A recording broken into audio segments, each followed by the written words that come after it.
मुख्यमन्त्री ममता ब्यानर्जीले मुखले मात्र होइन राजीनामा दिएर देखाए हुन्थ्यो। पूर्व केन्द्रीय मन्त्री निशित प्रणामिक। जुनियर डाक्टरहरूसँगको वार्ता असफल भएपछि मुख्यमन्त्री ममता ब्यानर्जीले आफूलाई पदको कुनै लोभ नभएको र बङ्गालका जनताले चाहेमा राजीनामा दिन सक्ने बताइन्। उनको यो बयानपछि पूर्व केन्द्रीय मन्त्री निशित प्रणामिकले मुख्यमन्त्री ममता ब्यानर्जीमाथि कडा रूपमा शब्द प्रहार गरेका छन्। हेर्दै गर्नु सिसिपी साइक तयार पारेको यो खबर।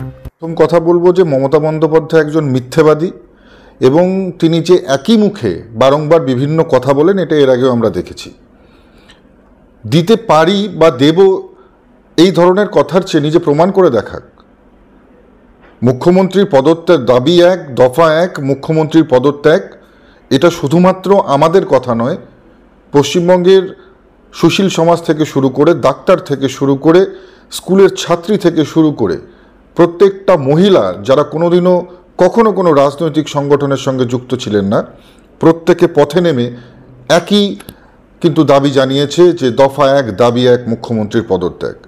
আর আজকে নিজের মুখে শুধুমাত্র সান্ত্বনা দেওয়ার জন্য, শুধুমাত্র সিম্প্যাথি নেবার জন্য এই কথা বলে কোনো লাভ হবে না।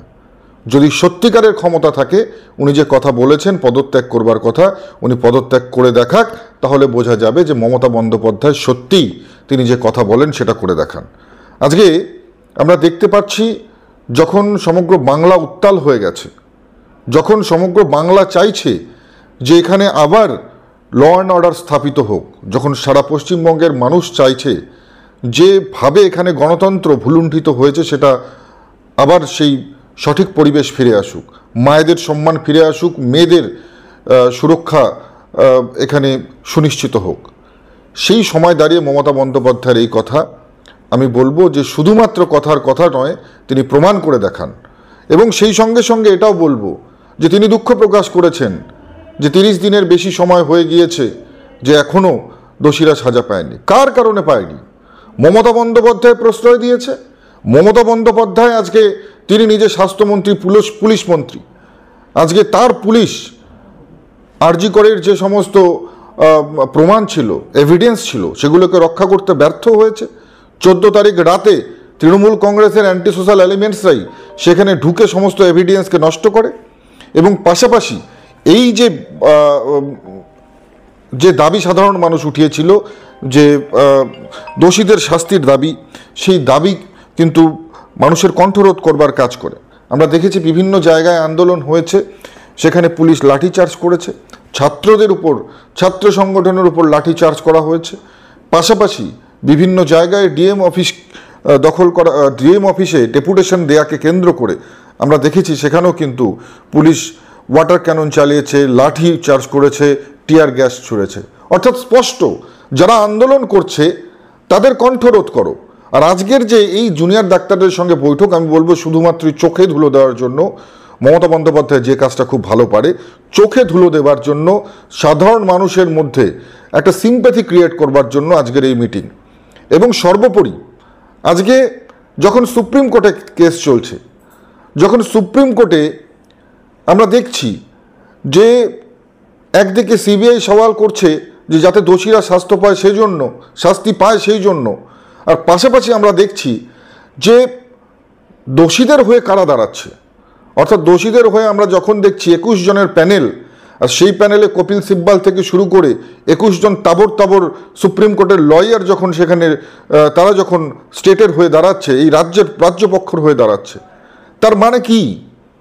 একদিকে তিনি বলছেন নির্যাতিতার যারা দোষী তাদের শাস্তি হোক, আর একদিকে নির্যাতিতার দোষীরা যাতে শাস্তি না পায় সেই জন্য সুপ্রিম কোর্টে 21 জনের প্যানেল তৈরি করে কোটি কোটি টাকা সেখানে ব্যয় করছে, যেটা আপনার আমার ট্যাক্সের টাকা।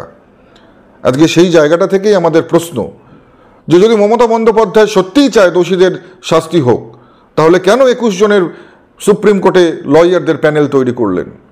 যদি সত্যিই তিনি চান যে দোষীরা গ্রেপ্তার হোক, তাহলে কেন 5 দিন পর্যন্ত তথ্য লোপাট করা হলো?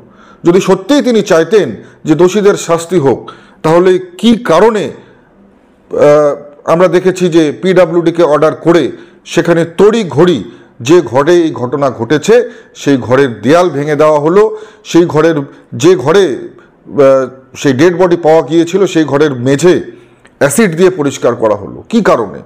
কি এমন কারণ ছিল যে সূর্যাস্ত হওয়ার পরেও পোস্টমর্টম করতে হলো? এই প্রশ্নগুলো সাধারণ মানুষের মনে জাগছে।